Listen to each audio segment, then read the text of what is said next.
Can you make 500 horsepower for less than $10,000 on a 300ZX? Yes, absolutely. Abso-freaking-lutely. As a matter of fact, you could easily, realistically make 600 horsepower on this setup. And this is without tearing into the motor, upgrading any internals.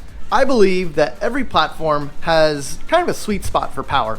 And by sweet spot, you can refer to this as like a reliability threshold or a cost per power threshold. And once you cross that line, you're getting into like territory where you end up spending a lot more money and the reliability or possibility of a failure going up. Now, everything that I list in this video is assuming that your maintenance is 100% up to date, your 120K timing belt is done, oil seals are all replaced, everything's good to go as far as that. Compression is 100% on the motor, each and every cylinder is firing as it should, your harness is new, you don't have any problems at all with the car. These are strictly upgrades. So without further ado, let's get into today's video and let me show you some things about how I would build a 300ZX to 500 horsepower on a budget of way less than $10,000. Everyone's gonna do it differently, but if I were to do it again, this is probably how I would do it. Now, I apologize about the background noise because it seems like every time I go to do one of these discussion videos, my neighbor thinks it's a good idea to mow his lawn.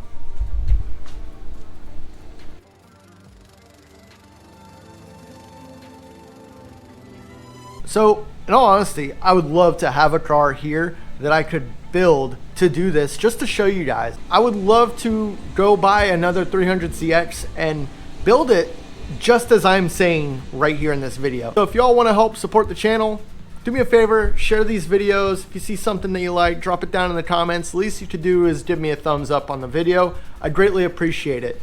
But hopefully one day we'll be able to do this stuff on this channel. I'll be able to go buy a car and show you guys how I would build a 300ZX to make 500 horsepower and break down each and every part and the budget of the overall build.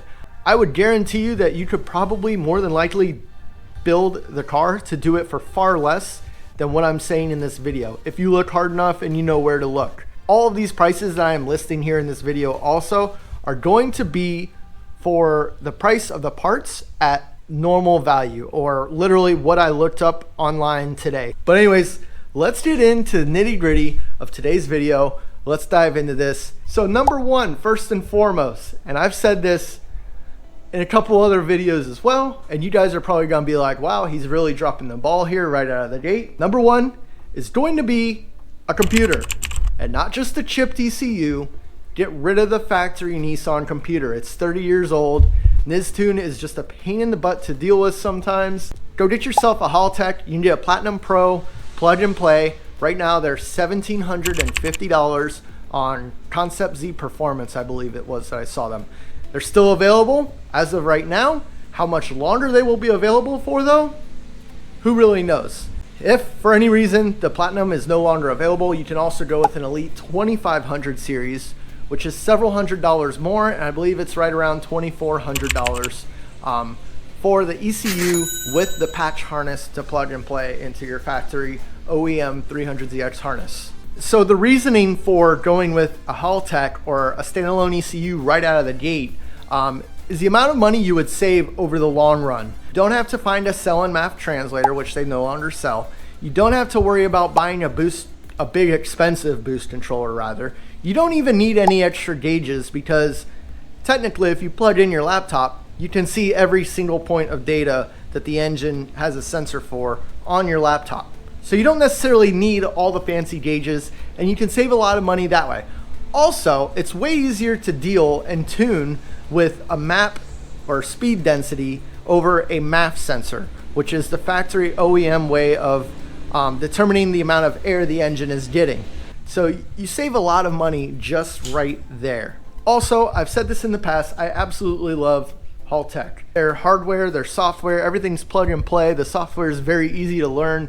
If you are looking to tune a vehicle on your own and willing to learn and do the proper research, the information is out there. If you don't want to spend the time and you're not willing to learn, just do yourself a favor and find a good qualified tuner for your car. Now, the best thing about learning to do it yourself is when you go to make changes to the car, or if you want to make tweaks, you can do it yourself later on, which is what I have done. I've taught myself over the years. It doesn't happen overnight. So with the standalone computer, you're just gonna save a lot of money in the long run, and you'll be farther ahead as we go on in this video, and you'll see why. So number 2 and number 3 in this video could very easily be number 1, technically, by all means. Like, you don't need a standalone computer to put an intake or exhaust on the car. Let's start with the downpipes and exhaust. It's kind of a rough subject, rough topic, because the exhaust for these cars is not that cheap.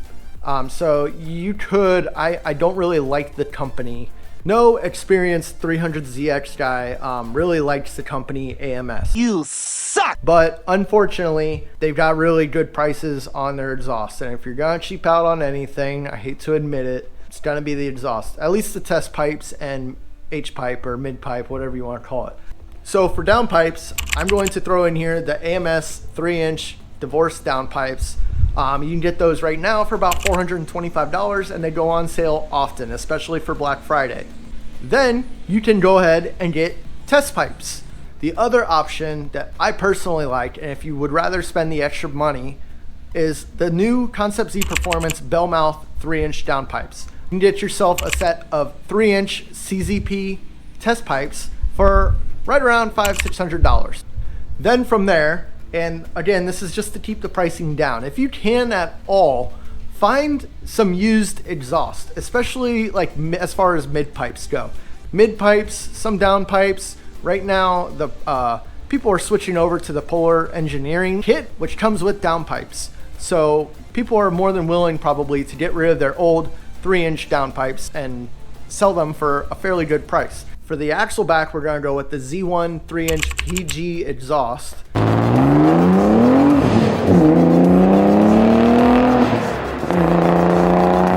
Again, it's not my most favorite exhaust. It's not really my style. Again, like I said, if you can find some used exhaust somewhere for the 300ZX, just do that. So next up, we have the intake. I'm gonna show you what I have for my intake. It's very simple. And what's cool about this is, since you already bought the Haltech, you don't need your math anymore. You can throw it away. You can switch to speed density, because with the Haltech, there's an onboard map sensor. For your intake, you can just run 2 silicone elbows, which is basically what I have here. You can also order the ones from Z1 Performance, which were $65. And then you can also get yourself a set of JWT pop chargers. I personally like the shorty air filters. They're just smaller and allow for more room, and because these cars are very tight on space as it is, so that puts you up to about $250 for intake, 2 intakes at that. So saving money that way. You don't have to buy an extra MAF to go with your cell and MAF translator and then worry about whether or not the second MAF you got is good. So there's one more reason why I started out with a Haltech. So with that said, let's carry on to number 4. Number 4 is another thing that it allows for a lot of wiggle room, let's just say. And this is going to be a top feed fuel conversion. I hate side feed injectors. I have had problems with them in my car. I've had problems with them in other cars I've worked on. They're not efficient. You pay an insanely high price for a product that doesn't have a good spray pattern or just fail in general. I don't like side feed injectors. So again, if you really wanted to, you could probably get away with some 750 or even 1000cc OS injectors, which by no means are they perfect. They do fail as well right out of the box. I have seen that multiple times. What I did personally when I first switched over to top feed fuel injectors is I got the top feed fuel rail conversion set on sale on Black Friday. And then I had a friend who had a 7M Supra with some 1000cc Bosch EV14 injectors. I purchased that entire set of injectors with an Aeromotive fuel pressure regulator for about $300.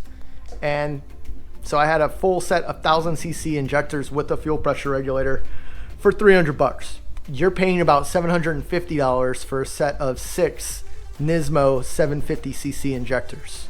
So just put that into comparison. But for the sake of today's video, and for the sake of readily available parts that you can go online, click a couple buttons and it's there, I am recommending the Polar Engineering below plenum fuel rail with the ID 1050cc injectors or Fuel Injector Clinic 1200cc injectors. And the reason I'm opting for such a higher injector is because, well, with top feed injectors, the spray pattern is better, they flow more efficiently, they have a much smoother idle at a low duty cycle than a side feed injector would, so you can get away with more flow rate, or a higher flow rate rather, top feed injector. Polar Engineering offers the ID 1050cc injectors with his kit. Personally, I've always loved Fuel Injector Clinic. They have excellent customer service. I actually have 1650cc injectors in my Z, and if you guys have been following and watched any of the videos of my Z running, you could hear the idle and it sounded just fine, even with JWT 500 cams in it. So for the Polar Engineering top feed fuel injectors, I almost crashed into my car just now, they are roughly $650 just for the fuel rail conversion kit. But if you package them all together through Polar Engineering, it comes out to, I believe it was $1,365. If I'm wrong, I'll correct it down here in the screen. You can get a set of used injectors for, I would say, anywhere between $300 to $500 for a good set of Bosch EV6, EV14 style injectors. Just make sure that the O-ring and the overall dimension size of the injector is for the fuel rails that you get. But if you do get a used injector, please, for the love of God, make sure you get it flow tested and cleaned before you install it in your car. So a good rule of thumb for injector sizing, for those of you that are not familiar with it, on a 6-cylinder motor, pump gas, it's on average about 1:1. So for every 1 cc, you get about 1 horsepower on a well-supported fuel system, which would be a good fuel pump and good fuel flow to the injectors. On pump E85, for every 1000 cc of injector, you get about 600 to 700 horsepower. 1050 cc injectors should probably max out right around 700 horsepower, 600 horsepower comfortably. There's a lot that goes into that, but that's kind of the rough idea. That's what I like to go off of anyways. Now, at this point, you're probably like, Billy, what about the piping? What about the charge piping, the intake piping, blah, blah, blah, blah, blah. Well, I'm getting to that. The whole reasoning I have it so late in this video is because you could really string out the factory intake and charge piping quite a bit. Now, the intercoolers, however, I would say the factory efficiency limit for the stock intercoolers is probably right around 350, 400 horsepower. It's not much. At that point, you really need to upgrade the intercoolers. Which I am going to recommend the CZP Titan intercoolers. As of the making of this video, the CZP Titan intercoolers, which are 2.5-inch inlet and outlet, are $500. Now, you can get these on a very, very good deal, usually on Black Friday. Now, the other option would be to use the basic entry-level 2-inch inlet and outlet intercoolers. Z1 Motorsports makes them, and I believe Concept Z Performance has their own as well, and they are roughly $300 to $400. Okay, so now we got your computer, a way to tune it. You got your intake, you got your exhaust, you got your fuel. The factory fuel pump on these should be capable of about 600 horsepower, 550-ish reasonably, on E85. That is a stock twin turbo fuel pump. As far as fuel pressure regulator goes, to be honest, I'm not 100% sure on the limits of it. I would personally try doing it without getting an aftermarket fuel pressure regulator. The only reason I got one with my kit was because I bought it used with a set of injectors for an outstanding deal. Okay, so now that all of that stuff is done and out of the way, let's get into the more complicated thing. This is something that you really have to think twice about. Now, if you want to make 500 horsepower easily, you upgrade your turbos. If you want to do it the hard way, and I'm not saying it can't be done because it certainly has been done multiple times, you just have to have basically new turbos and you have to string them out pretty far. So there's some limitations to it, and you really just have to know kind of what you're doing and make sure you have a good tuner along the way. Also know that you're going to be inducing a lot of heat into the motor by running the stock turbos at 500 horsepower. Yes, you can make 500 horsepower on stock turbos with E85. Twin turbo or NA compression, does not matter. Either motor will do it. You just need the proper person to tune it. Harry, Z-Tuner, he's done quite a few. Also, I'm fairly certain that Z-Shack could also make it. They love E85. Those are the two that I would look for if you're looking to get your vehicle remote tuned or just want something ready to go. But let's say you want to do it easily and you want to do it effectively and efficiently, and you want to upgrade your turbos because you saved money on so many other things here. You now have room to spend money on the turbos. And the ones I would recommend for the 500 to 600 horsepower range on E85 would be the CZP G5 turbos. Supposedly they are a Garrett core. They are just reworked. They are roughly a 54 millimeter compressor inducer wheel. The cool thing about the CZP G5 turbos, they're fairly new to the market. They are Garrett cores, which means basically the center housing, center cartridges are Garrett. They're pre-fitted for the VG30, meaning you don't have to buy any additional wastegate brackets. It comes with the stainless steel oil feed lines and the return hoses, the gaskets, basically everything you'll need. These turbos can be had right now for about $2,200. I believe it was like $2,189. They're on sale. Z1 Performance also came out with their new VGX 800 series kit, which supposedly is capable of about 800 horsepower. However, that's like $900 more, and I like Concept Z Performance better, personally. And again, the G5 turbos will make well over 500 horsepower, I think quite easily. I believe they are rated at 550 horsepower, but I've seen reports of people making closer to 600 horsepower on them. With E85. E85 is the magic juice. And you're probably wondering this entire time, Billy, why are you recommending E85 but you haven't recommended flex fuel? Common misconception. So E85 is a fuel. It doesn't require a flex fuel sensor to run it. As long as you are tuned for it initially, you don't need the flex fuel sensor. All the flex fuel sensor does is allow you to switch back and forth from pump 93 octane to E85. Either way, flex fuel sensors nowadays are like 90 bucks. You can get them if you can do your own wiring, get the pigtail for another $10, and run the wiring on your own, which is what I did to your Haltech. So with the turbos, carrying on from that, you will probably want to upgrade at least your intake piping. The charge piping from the factory should be good enough, should be capable of doing about 500 horsepower. So can you make 600 horsepower on the factory charge piping? I believe so. Don't quote me on that. But I'm fairly certain it would be like sucking down a big gulp through a paper McDonald's straw. It's not something you want to do. So this is something that I probably should have mentioned sooner. However, you need to get it regardless. Probably one of the first upgrades I would definitely consider is getting a clutch that can hold the amount of power you are shooting for in the end. The clutch is called the Stage 4 McLeod 6-puck. I don't remember what else they have in it.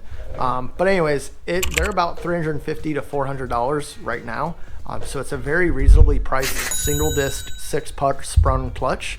They say it holds about 100% over factory. So I am trusting that that'll definitely get you to about 500-600 horsepower and it doesn't have too heavy of a clamping load. Personally, I have a McLeod twin disc RXT 1200 in my car right now, and it drives like a factory clutch. Granted, they don't make that clutch for the factory Z32 5-speed, although realistically they should probably make it for that. That'd be really cool.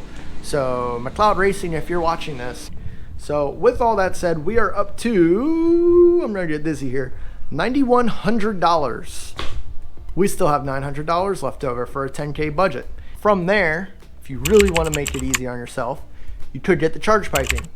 Charge piping is about $500 to $600, and that will definitely allow the turbos to breathe a lot more, and you'll make a little bit more power that way. And also, or if you want to, you can upgrade your oil pan. I personally am a big fan of larger sump oil pans. Oil keeps your motor alive, so it's kind of an important thing. Most importantly, these motors only have about a 4-quart oil sump in the pan, which is nothing. My Honda, it's a 4-cylinder, naturally aspirated, 4.5 quarts. This is a 3-liter V6 twin turbo. It's got extra oil lines and oil galleys in it and all that fun stuff. And it's still only a 4-quart oil pan. This is certainly a little bit more difficult of an install than, let's say, the charge piping is. However, if it came down to it, it'd probably be a toss-up for me as to whether or not I would get the oil pan or the charge piping. It's starting to be a little bit windy right now. Now, just to clarify in this video, you could very easily do 500, 600, probably even 700 horsepower. People have made a lot of power out of the factory motors on these without breaking them apart. And they have gone way faster on the track than I'm sure what it would read on a dyno, or what the current record is on the dyno rather. So including the oil pan, the grand total comes out to about $9,700 to $9,800, and you can have yourself a really fun, fast 300ZX Z32. And if you ask me, that is a lot less than just about any other car on the market right now. You could get a good running 300ZX twin turbo for $15,000 to $20,000. I mean, good running car. If you look hard enough, you know where to look. It's up to what you can find and the availability in your area. Yes, one could argue, oh, my buddy's uncle's brother has a LS turbo V8 making 1,000 horsepower with only $2,000 shoved into it. Moral of the story is you could build a really fast 300ZX for way less than $10,000. Obviously, all that added up to about $9,700 to $9,900, depending on which way you slice it. And realistically, you could probably do 500 horsepower for probably close to $2,000 to $3,000 less than what I have listed here. You can do it on a factory chipped ECU, and you can also do it with side feed injectors. Would I do it like that? No, and that's exactly why I recommended the stuff that I did. Just go ahead and do it right the first time. But anyways, thank you guys so much for watching. I hope you enjoyed this video, and we'll catch y'all next time. Peace out, take care.